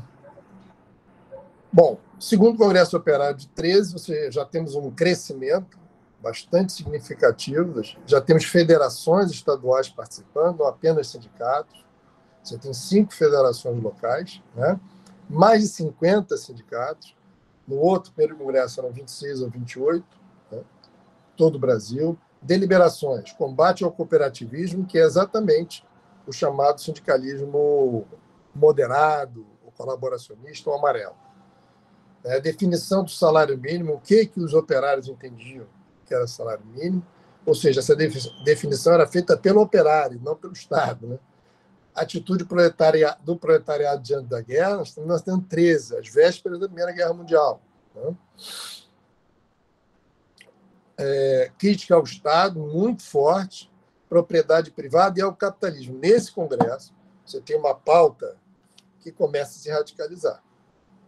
Você já tem uma crítica mais objetiva ao Estado, à propriedade privada e ao próprio capitalismo. Em 1913, nós temos assim já um conjunto de greves importantes que aconteceram, que davam a esses sindicalistas a dimensão de que a transformação estava próxima, né? Então é preciso entender o espírito do tempo. Vamos lembrar que em 17 nós vamos ter a Revolução Russa, né? Então, o espírito do tempo a história marcha para o triunfo da classe trabalhadora. Havia, sim, essa dimensão em 1913. Rejeição do campo jurídico em favor da ação direta. Imagina hoje falar isso para o sindicalista, né? Nós devemos operar na ação direta e não na judicialização. Eu acho que é quase falar em outro idioma, diria até uma língua morta, né? Em aramaico, por exemplo. Propriedade privada, né, e autoridade ou sindicalismo anarquista. Já se fala no sindicalismo anarquista. Grande polêmica, porque uma parte dos anarquistas, entre os quais está o próprio Nino Vasco, e nessa altura já está em Portugal, são contra falar em um sindicalismo anarquista. Eles entendem que isso vai provocar uma distorção. Mas esse debate acontece em 1913 e tem adeptos, alguns dos quais tinham vindo da Argentina. Tá? Mas não vale a pena entrar agora nesses detalhes. Vamos ao próximo? Espera aí, vamos lá. Desculpa se eu cortou um pouquinho para mim aqui, mas vamos lá, escolas operárias. Antes de você entrar nesse tema das escolas operárias, fala um pouco rapidamente, Alexandre, você fala com muita propriedade sobre isso, sobre as bolsas de trabalho, né, que é uma contribuição fantástica do Fernando Pelloutier na França, aqui para o sindicalismo no Brasil, né? Como isso vai tentar ser replicado aqui? Assim, eu vou fazer o seguinte, eu vou falar só rapidinho, muito eu já falei, só para a gente bater o quadro e entrar nesse assunto. Pode ser? Claro. Então, vamos lá. Então, as escolas operárias, eu botei alguns nomes que eu já citei, é só para ficar claro para todo mundo, né? Já tem algumas experiências desde 1895, a de 1920, a 1904, a Universidade Popular talvez seja a mais documentada, já tem trabalhos sobre ela, né? Aqui no Rio de Janeiro, em 1904, o Sindicato dos Pintores. Foi uma iniciativa fundamental, né? Os primeiros congressos operários deliberam pela fundação de escolas sindicais. A ideia é essa, escolas operárias, escolas sindicais. Eu boto aqui a Escola Germinal no Ceará em 1906, porque a gente costuma achar que o Nordeste é periferia. Não, na questão das escolas, o Nordeste foi vanguarda, digamos assim, em várias delas. Tá? E aí tem o fuzilamento do Francisco Ferro e Guardia, e aí eu botei na sequência uma imagem aqui das escolas modernas, né? Uma imagem que eu colhi, inclusive, lá em Portugal. Me foi oferecida e já está circulando já há algum tempo. Acho que o Léo até já usou, se eu não me engano. Adelino de Pinho, né? Bom, então vamos à pergunta do Léo, a questão do Léo. Sobre as bolsas de trabalho. Posso dizer que o que é uma bolsa de trabalho? A bolsa de trabalho é um lugar onde você tem o sindicato funcionando para as questões mais corporativas, você tem bibliotecas funcionando, você tem escolas funcionando e você tem também uma espécie de troca de informações entre os próprios trabalhadores sobre postos de trabalho que são oferecidos pelas empresas dentro de um meio urbano determinado, né? Então, qual é o objetivo das bolsas de trabalho? É mostrar que a gestão do tempo, tá, e da formação do trabalhador tem que ser dele próprio. A ideia de bolsa de trabalho já existe antes da Revolução, da Comuna de Paris. Já existia, né? Na Comuna de Paris, uma parte do que a Comuna faz se deve, em grande parte, a essa cultura das bolsas de trabalho, que juntavam, por exemplo, durante a Comuna, nos seus 72 dias, né, que juntavam a função, por exemplo, pedagógica com a da alimentação. Eram as famosas cantinas que funcionavam junto com as escolas, que atendiam alunos e pais de alunos. O que, por uma Paris que tinha passado por um cerco de praticamente 4 meses, com muita gente morrendo de fome, era imprescindível, era uma iniciativa imprescindível, e que o governo não foi capaz de realizar, e os operários, sim.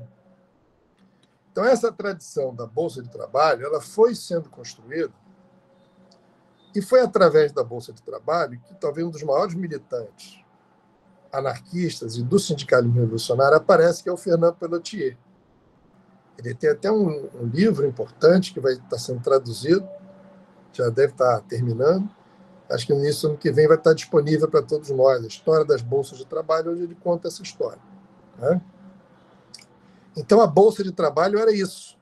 Era uma tentativa de gerir um conjunto de interesses próprios da classe trabalhadora e não deixar, por exemplo, que o trabalhador dependesse excessivamente de um anúncio de jornal. Não permitir que o trabalhador ficasse sem educação, ou que chamava-se à época de instrução, ainda que esse nome hoje esteja um pouco já desgastado, né? Não permitir que essa instrução, ou que essa educação, ela fosse recebida numa escola confessional, ou numa escola militar, ou pelo próprio Estado, ainda que as iniciativas nesse sentido fossem exíguas, né? Então, esse universo da Bolsa de Trabalho era um universo que dava uma espécie de complementariedade aos trabalhadores daquilo que era mais familiar a eles, que era a reivindicação corporativa.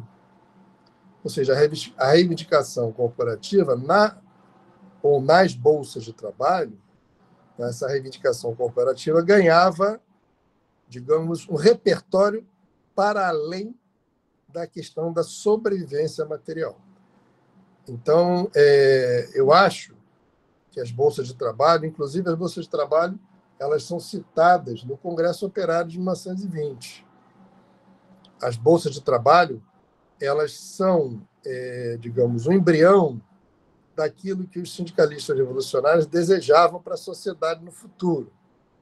Era muito comum, eles achavam que, assim como o sindicato, ele era a célula da futura sociedade emancipada, a bolsa de trabalho era, dentro dessa célula emancipada, ela era a forma de dar articulação e nexo ao conjunto de necessidades da classe trabalhadora. Eu acho que talvez seja a forma mais inteligível da gente entender o que era a bolsa de trabalho, né? O que eu acho extraordinário, né? A gente falar isso hoje parece dar até vertigem. Dá até vertigem, né? As informações não chegavam por meios corporativos. Era por uma rede de operários militantes que se articulavam e ofereciam essa informação ao conjunto da classe. Ou seja, é uma coisa que, de tão extraordinária, custa crer. Né? Essa é a verdade dos fatos. Seria isso, Léo? Você quer mais alguma? Não, é exatamente isso, exatamente isso. E o que mais me impressiona também, né, é a nossa ignorância contemporânea a essas experiências. A ignorância que graça nos setores ditos intelectualizados, né? Porque eu, por exemplo, né, eu só fui ter contato com toda essa bibliografia e toda essa experiência a partir da nossa militância no movimento sindical, que foi a militância no movimento sindical, né, que me levou a estudar, que me levou ao interesse intelectual, não é, pelo escrutínio dessas experiências, enfim, pelo escrutínio dessas práticas e desse movimento social, né, desse movimento operário na Primeira República. Essa é a grande questão. Tá? Então, vamos lá, avançando aí. Você quer que avance aqui no slide? Vamos terceiro congresso? Só pegar aqui a Deixa eu avançar aqui, peraí. Eu vou pular a insurreição 18, porque senão... E aí eu pergunto a todos e todos. Vamos encerrar no horário mesmo, porque, olha só, falta 1 minuto, né? Acho que eu perdi o teu som. Ô, Léo, Alexandre está perguntando se termina às 8 horas ou se pode seguir a programação por causa daquele tempo nosso de mudança de sala. Você está me ouvindo? Se o Alexandre... Você está me ouvindo? Você está me escutando, Léo? Você está me escutando? Eu acho que eu perdi o som aqui, peraí. Está me escutando, Alexandre? Eu estou. Ah, ótimo, ótimo. Aí, se o Alexandre puder, você pode, Alexandre? Você tem agenda para finalizar o que você programou? A minha pergunta é se as pessoas estão disponíveis. Né? Eu consigo ficar mais 20 minutos, pelo menos. Eu tô disponível. Eu também. Então vamos. Então Se os demais... E assim, também eu acho o seguinte, as pessoas que não puderem, elas podem também, né? A gente compreende, né? E está sendo gravado também. Isso. Depois a gente vai estar disponibilizando, mas te agradeço de antemão, Alexandre, a sua disponibilidade de dar sequência ao trabalho aí. Obrigado. Vamos lá. Atendendo a uma demanda dos nossos colegas do norte de Minas, que eles idealizaram esse curso, né?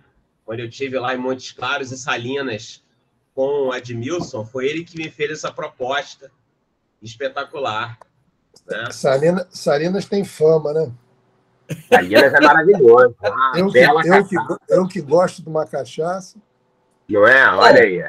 Você sabe que o Leonardo Brito já é sócio lá de Salinas. A próxima visita dele, você já faz uma encomenda de uma cachaça. Eu imagino. Mas então vamos lá. Vamos para o terceiro congresso, só para a gente ver como o terceiro congresso é um crescimento ainda maior. Até para desfazer aquela tese, né, Léo? Em 1920 tem um crescimento expressivo, né? E como é que pode, em 1922, o Partido Comunista ser criado e os anarquistas deixaram de ter qualquer importância. É um contrassenso. Né? Então, acho que é importante colocar isso, porque nós estamos trabalhando com fatos, né? Com elementos. Então, vamos lá. Terceiro Congresso Operário de 1920, já foi, né? Bom, vamos lá. Então, participam 64 sindicatos. Então, o número cresce, as deliberações se tornam até mais ousadas, e tem uma coisa que eu acho importante. A bandeira das 8 horas, ela é mais uma vez reforçada, e as escolas operárias também. Né? Essas escolas operárias, elas continuam a ser parte da estratégia. Eu vou ser um pouco repetitivo nisso, mas eu acho importante. Não entenda as escolas operárias, assim como o teatro, como a literatura, produzida, né, por esse setor sindicalista revolucionário e anarquista nesse tempo, como uma, vamos dizer assim, uma projeção das reivindicações econômicas. Eu acho que o debate sobre o campo revolucionário nesse tempo é um debate que deve dar a todas essas esferas uma equidistância. Na lógica dialética do Proudhon, né? São aspectos que se provocam mutuamente, se constituindo enquanto uma relação, não enquanto uma hierarquia. Acho isso muito importante, porque a gente tira um pouco aquela visão que sempre incomodou muito nos estudos sobre o sindicalismo revolucionário e o anarquismo no Brasil, de que as escolas operárias, ao fim e ao cabo, eram ferramentas através da qual... Não são apenas ferramentas, elas são parte do processo. Porque senão você tira desse aspecto educacional, que para nós é tão caro, você tira a sua própria autodeterminação. E esses homens e mulheres que levaram adiante esses projetos, eles não eram periféricos ao processo. Eles estavam envolvidos nesse processo. Eles não tinham menos compromisso. Eles tinham um compromisso idêntico. Eles formavam parte da classe trabalhadora. Então, pensar que existe uma infraestrutura revolucionária que tem uma projeção que seria uma superestrutura revolucionária, é uma bobagem tremenda. E eu vejo muitos estudos que trabalham dessa forma. Os anarquistas eram tão importantes que fizeram, entendeu? Uma dádiva. Não é dádiva. Isso é tudo parte de um projeto. As bolsas de trabalho, tá, me ajudam a defender essa tese. É ruim nós rebaixarmos o campo da educação a apenas uma ferramenta.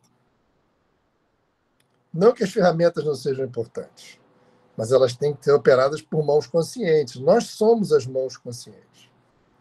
Da mesma forma que o trabalhador que está na fábrica, da mesma forma que existiam professores que eram operários. O Domingos Passos é um deles, que atuou na Escola 1º de Maio, lá em Vila Isabel. Então, essa dimensão ela precisa ser apropriada por nós, sob pena de nós amesquinharmos a experiência, ou melhor, as experiências das escolas operárias nesse período. Tá?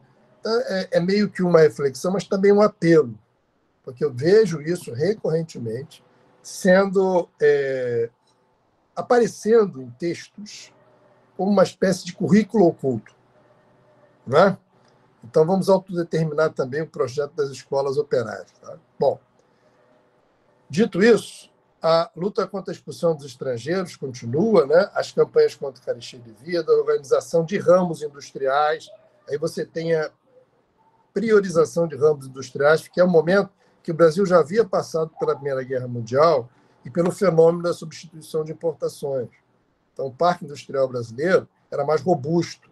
Claro, não era um parque industrial, né, das potências do capitalismo central, obviamente que não, mas era muito mais robusto do que era em 1906, por exemplo.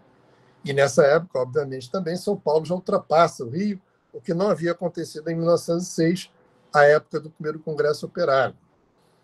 Organização, né, o reforço do federalismo, continua o combate ao sindicalismo amarelo, chamado cooperativismo, e aí vem a questão da orientação e finalidade do sindicato. Aí eu pedi o Léo para ler para mim. Me ajuda, Léo?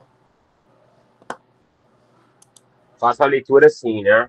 Vamos lá. Na orientação e finalidade do sindicato, da consciência, surge a revolta, nasce o desejo de ação, nasce o desejo de ação, do desejo de ação nasce o emprego da força, do emprego da força nasce a necessidade de organização.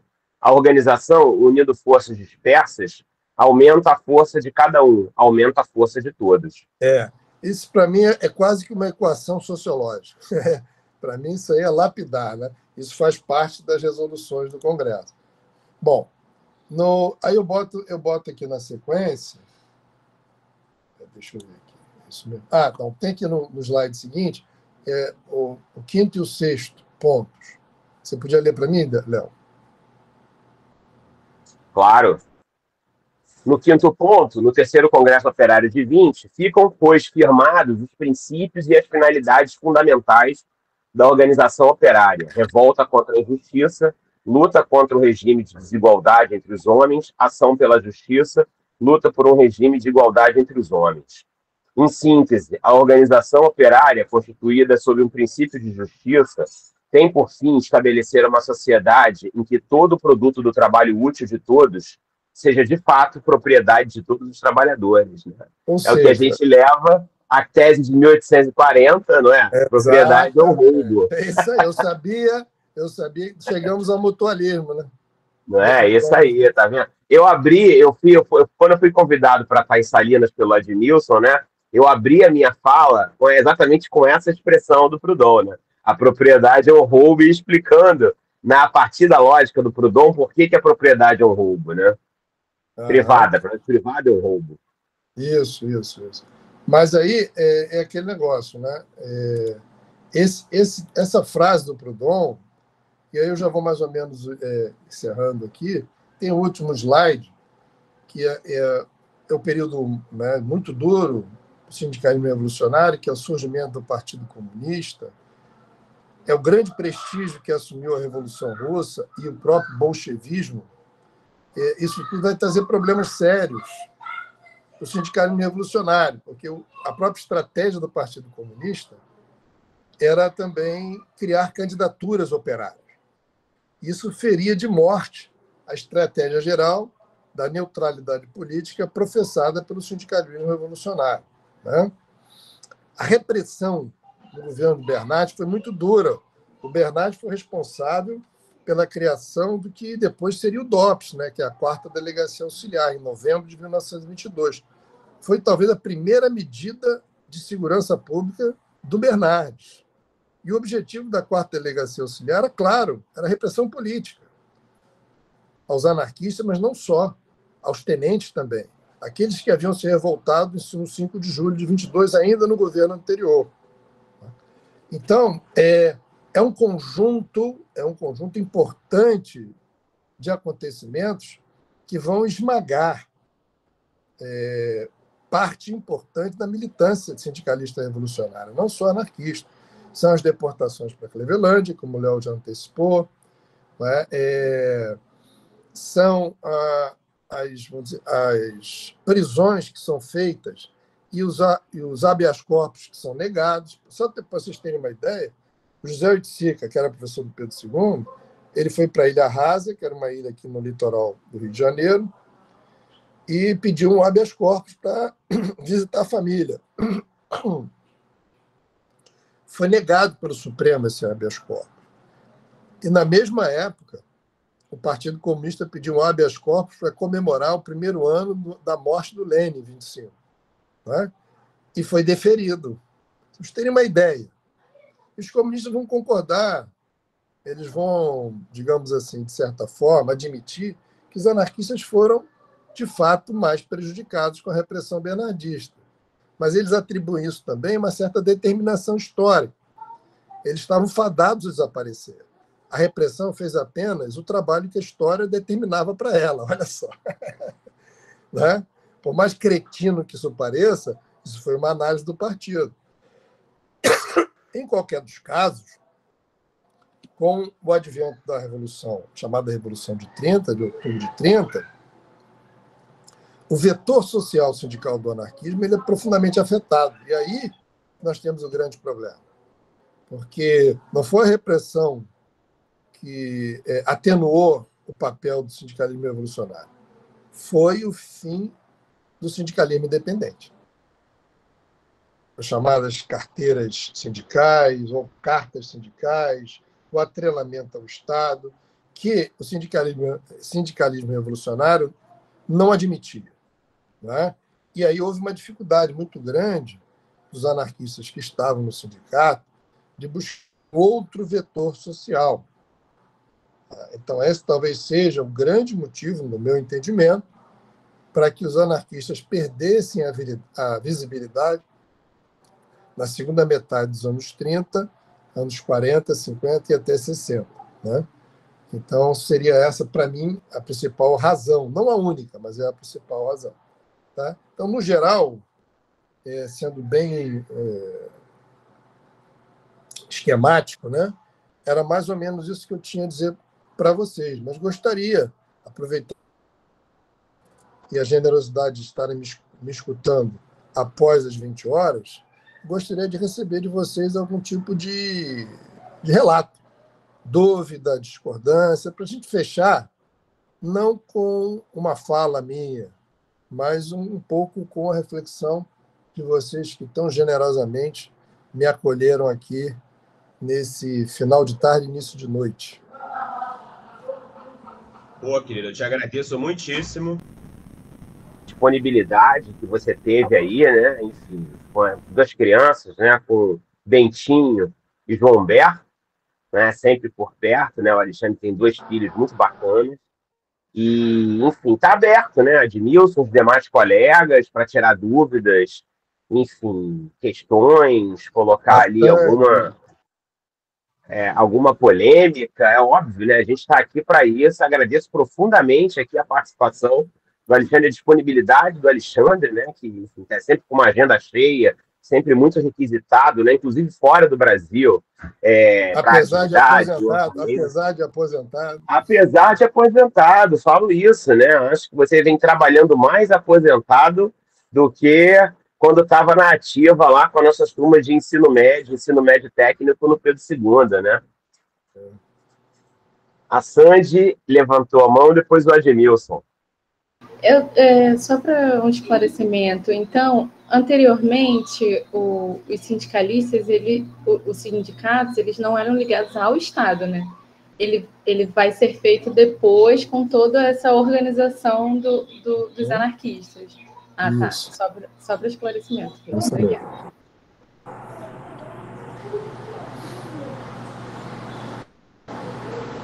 Admilson, vai lá, querido.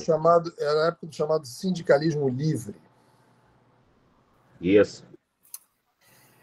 Alexandre, muito obrigado por comprar essa empreitada aí, essa luta por uma educação de qualidade e que a gente possa mostrar o que já foi feito e o que será feito pelos anarquistas, pela pedagogia libertária. E como o próprio Léo havia dito, e os nossos colegas também, houve uma tentativa de apagamento. E esse curso nosso é com resistência, mas, sobretudo, dentro de uma pauta anarquista, de forma organizada. Ou seja, uma formação organizada de formação da classe trabalhadora. Ou seja, a gente precisa mostrar o que foi feito, como foi feito, por isso essa conversa estreita com o Léo em Salinas, mas não só em Salinas, mas quando ele foi a primeira vez na nossa linha de pesquisa, organização e memória. Eu falei, Léo, é necessário, é preciso que a gente tenha essa formação anarquista.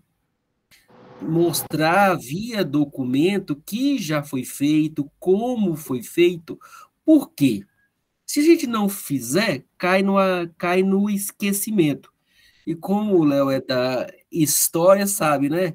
que é memória? É aquilo que eu vou selecionar para ser lembrado e o que vai ser selecionado para ser esquecido. E ao longo da tradição foi feito um trabalho minucioso selecionando o apagamento do trabalho dos anarquistas. Então, esse trabalho em parceria do Leonardo, do Rogério, do Bexton, comigo, em parceria, assim, institucionalmente falando agora, Colégio Pedro II e FNMG, é que a gente empenha nessa perspectiva formativa e te agradecemos muito, muito, por contribuir de corpo e alma nessa formação nossa. Muito obrigado, Alexandre. É isso, complementando aí. Passar para vocês por exemplo, o livro da Cleveland já existe em PDF aberto pela Biblioteca do Senado, então, passar para vocês... Eu passei aqui no link. Isso. Passei aqui no link do link do chat. Esse ano é o centenário das deportações, né? Das deportações, né? É interessante que o pessoal da Amapá no Senado, né, abriu espaço para a republicação do livro da Clivelândia, né? Essa memória. Isso foi ideia do Randolph. Né? Do Randolph. Imaginei que tivesse sido iniciativa do Randolph, que é um cara que é um parlamentar que dá para dialogar, enfim. É óbvio que está muito fora, né? Do campo libertário, mas está nesse campo progressista. E da honestidade intelectual, né, Alexandre? Porque muito como o Admilson colocou, esse curso ele tem como iniciativa, também com pedra de toque, digamos assim, é mostrar que essas experiências libertárias não eram não científicas, como uma certa tradição da esquerda, né, costumou, né, qualificar o anarquismo e as experiências libertárias lato sensu, né, como experiências voluntaristas não científicas. Enfim, a gente muito mais está preocupado do que a ciência da revolução é, de fato, pensar essas experiências históricas como exemplos que ilustraram a ação da classe trabalhadora, né? E como elas não podem... Ontem eu estava assistindo a fala de uma colega aqui na especialização em ensino de história, né, que foi convidada por mim para falar sobre a tese dela, e ela fala sobre as escolas não convencionais, né, propostas de escola outras, como ela vem abordando na tese do doutorado dela. E é impressionante como é que existe uma bibliografia, um círculo de estudos no campo do ensino de história, no campo da educação em geral, que roda e cai nas escolas libertárias. Você viu Galo, enfim, outros colegas que foram precursores desse debate sobre as escolas libertárias no Brasil, lá nos anos 80, né? Lembrando também né? Krattenberg, lógico, que tem uma contribuição fundamental. E é isso, né? Então, em grande medida, o que o Admilson falou foi nessa direção, no sentido de a gente ter um compromisso formativo com a nossa linha do programa, né? Abrir um curso de extensão, que eu acho que é o primeiro curso de extensão do próprio EPT no Brasil, né? E que tenha esse propósito, né? De fato, trazer essa bibliografia, essa literatura da pedagogia libertária para a formação dos nossos mestrandos, né? Fazer com que essa bibliografia libertária se torne também uma bibliografia necessária, bibliografia obrigatória, no bom sentido da palavra obrigatório, mas para os nossos cursos de bases conceituais em EPT, né? Afinal de contas, as bases conceituais em educação profissional não passam apenas pela pedagogia crítica marxista do Demerval Saviani e dos demais colegas do campo marxista. Com todo respeito, mas, enfim, há uma pedagogia libertária, há um conjunto de experiências históricas da classe trabalhadora que foram absolutamente alijados desse debate. Daí a importância, por isso que o seu nome, quando nós pensamos o projeto desse curso, foi o primeiro nome que me veio em mente, assim, eu falei, o Alexandre Sames não pode faltar, porque sempre foi um polidor de lentes, pelo menos para mim, né? A colega, acho que alguém levantou a mão que eu vi aqui, depois abaixou. Léo, foi a Maria Helena? Maria Helena. Isso. Maria Helena, por gentileza, por favor. Oi, gente, boa noite. Não vou aparecer aqui na câmera não, mas vou deixar minha contribuição sobre o assunto de hoje, né?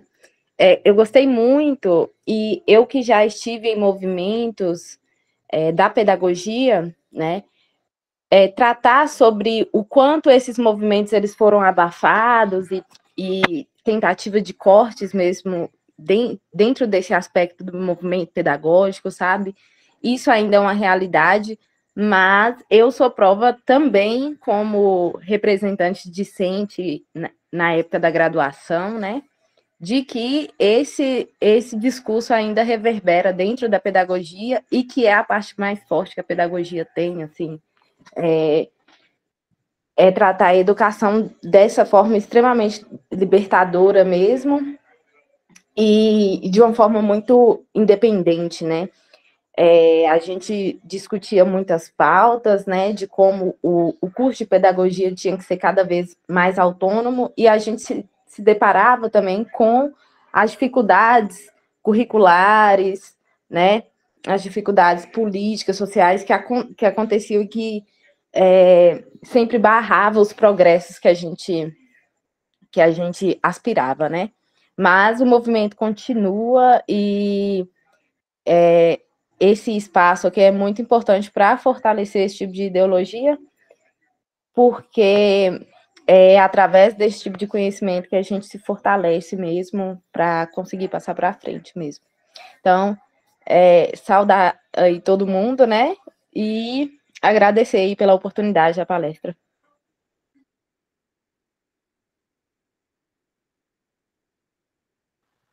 É isso, gente. Se ninguém mais tiver enfim, a palavra, algum comentário, eu agradeço mais uma vez a Temos o todos os amigos. depoimento aí.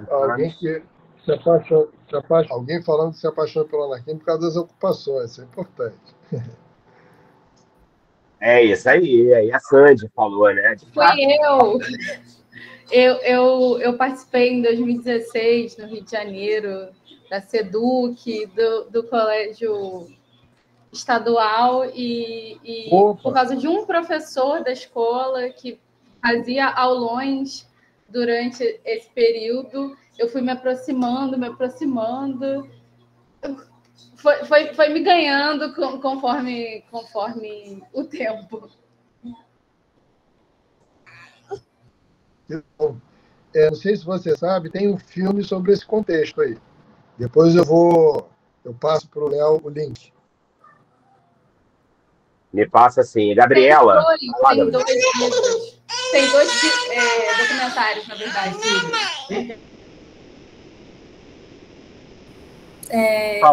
Pode falar. Só queria falar, assim como a Maria, que eu nunca tive muito contato, realmente, com o anarquismo, e eu nunca soube muito bem como estudar ou como entender ele, e eu acho que esse curso está sendo uma ótima oportunidade para eu ter um contato mais direto, principalmente com pessoas que sabem tanto, e agradecer a disponibilidade e a atenção de vocês. Muito obrigada. Querido, mais uma vez, muito obrigado. Um grande abraço na família aí, na Ellen, nos meninos. Enfim, valeu demais. Obrigado aí pela excelente apresentação e pela excelente conversa. Grande abraço, gente. Valeu, Edmilson. Grande abraço. Obrigado a todos. Grande abraço. Valeu demais. Obrigada, até mais. Valeu, pessoal. Grande abraço.